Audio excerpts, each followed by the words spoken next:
SIT head ఇచ్చిన నివేదిక ఏవైతే ఉందో ప్రాథమిక నివేదిక దానికి సంబంధించిన జిస్ట్ను 3 పేజీల రూపంలో ప్రెస్ నోట్ను రిలీజ్ చేసింది. దీంట్లో ఉన్న కీలకమైన పాయింట్స్ ఏంటో చూద్దాం. ఇందాక స్టోరీలో వచ్చినట్లుగానే మొత్తం 33 కేసులు, అంటే ఎన్నికల సందర్భంగా పోలీస్ వ్యవస్థ పూర్తిగా వైఫల్యం చెందిందని ప్రాథమిక విచారణలోనే సిట్ గుర్తించింది.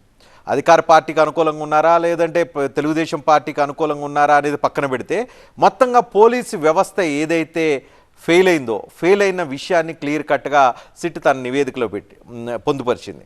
మొత్తం 1370 మంది నిందితులు ఉంటే వాళ్ళలో 731 మందిని గుర్తిస్తే కేవలం 124 మందిని మాత్రమే అరెస్ట్ చేశారు.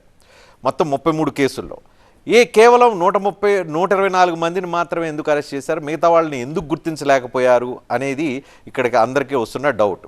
అంటే కింది స్థాయి యంత్రాంగం ఉన్నత స్థాయిలో ఉన్న అధికారులు ఎవరైతే ఉన్నారో పూర్తిగా కొల్యూడయ్యారా, వైఫల్యం చెందారా, పనిచేయటం చేత కాలేదా, ఇలాంటి వాళ్ళు జిల్లా ఎస్పీలుగా ఎలా ఉన్నారు అనేది కూడా సందేహాలు రేకెత్తించే విధంగా సిట్ నివేదికను చూస్తే అర్థమవుతుంది.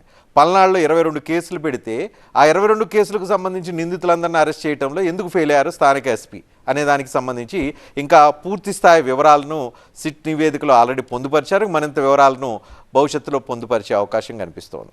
ఇక ఇది ఇలా ఉంటే మొత్తంగా సిట్ నివేదికలో ఉన్న మరో సారాంశం ఏంటంటే 2 వర్గాలు సీరియస్గా నేరాలకు పాల్పడినాయి, విచక్షణారహితంగా దాడులకు పాల్పడ్డారు, రాళ్ళు ఆయుధాలతో దాడులు చేసుకున్నారు, తీవ్ర గాయాలు చాలామందికి అయినాయి. బాధితుల నుంచి చాలామంది బాధితుల దగ్గర నుంచి వివరాలు సేకరించామని చెప్పి సిట్టు చెప్పింది నివేదికలో. అదేవిధంగా ఫిజికల్గా డిజిటల్ సాక్ష్యాలు అంటే సీసీటీవీ ఫుటేజ్ని, ఫిజికల్గా వాంగ్మూలాలని వీటన్నిటినీ సేకరించాల్సిన అవసరాన్ని సిట్ గుర్తించిన పరిస్థితి మనకు కనిపిస్తోంది. ఇక సిట్ గత కొద్ది రోజులుగా ఎలాంటి ప్రణాళికతో పనిచేసిందంటే 3 బృందాలుగా విడిపోయి సిట్ అనేక ఆధారాలను సేకరించింది.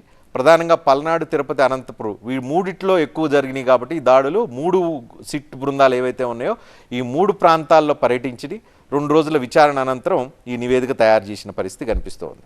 అయితే ఇప్పటికే ఈసీ ఆదేశాల మేరకు కొన్ని చర్యలు తీసుకోవడం జరిగింది. 14 మంది మీద సస్పెండ్ చేశారు. అదేవిధంగా అనంతపూర్ ఎస్పీ అమిత్ బర్దర్, పల్నాడు ఎస్పీ బిందు మాధవ్పై ఆల్రెడీ యాక్షన్ తీసుకోవడం జరిగింది. ఇక తిరుపతి ఎస్పీ కృష్ణకాంత్ని అయితే బదిలీ చేయడం జరిగింది. సో ప్రధానంగా ఈ 3 అధికారులు ఎవరైతే ఎస్పీ అధికారులు ఉన్నారో వీళ్ళ వైఫల్యం క్లియర్ కట్గా కనిపించింది అనేది సిట్ తన నివేదికలో పొందుపరుస్తున్న పరిస్థితి కనిపిస్తోంది. ఎందుకు ఫెయిల్ అయ్యారు, ఎవరికన్నా అనుకూలంగా ఒక రాజకీయ పార్టీకి అనుకూలంగా పనిచేయటం వల్ల ఫెయిల్ అయ్యారా లేదంటే విధి నిర్వహణ సరిగ్గా చేయలేకపోయారా, వీటన్నింటిని బేస్ చేసుకొని ఇప్పుడు పొలిటికల్ విమర్శలు జరుగుతున్న పరిస్థితి కనిపిస్తుంది. వైఎస్ఆర్సీపీ ఎలక్షన్ కమిషన్ కలుస్తూ ఉంది, సిట్ని ఉన్నతాధికారిని కలుస్తూ ఉంది. అదేవిధంగా తెలుగుదేశం పార్టీకి సంబంధించి కూడా కౌంటర్ ఆర్గ్యుమెంట్స్ వస్తూ ఉన్నాయి. 2 వైపుల నుంచి వస్తున్న ఆర్గ్యుమెంట్ని పక్కన ఉంచితే మొత్తంగా పోలీసు వ్యవస్థ ఫెయిల్ అయింది అనేది మాత్రం బాటమ్ లైన్లో చూడాల్సిన పరిస్థితి మనకు కనిపిస్తోంది. ఉన్న డీజీపీ రాజేంద్రనాథ్ పార్షియల్గా బిహేవ్ చేస్తారని చెప్పి ఫిర్యాదు మేరకు, అంటే ప్రధానంగా ప్రతిపక్షం అందించిన ఫిర్యాదు మేరకు ఎన్నికల కమిషన్ మార్చి హరీష్ గుప్తాను నియమించిన పరిస్థితి కనిపిస్తోంది. సో హరీష్ గుప్తా నేతృత్వంలో ఉన్న మొత్తం పనిచేసిన ఈ పోలీసు వ్యవస్థ కూడా ప్రధానంగా ఈ 3 ప్రాంతాలు అనంతపూర్, పల్నాడు, తిరుపతి అంటే చిత్తూరు ఈ 3 ప్రాంతాలలో ఎందుకు ఫెయిల్ అయ్యారు అనే దానికి సంబంధించిన మరిన్ని ఆన్సర్స్ రావాల్సిన పరిస్థితి అయితే కనిపిస్తుంది.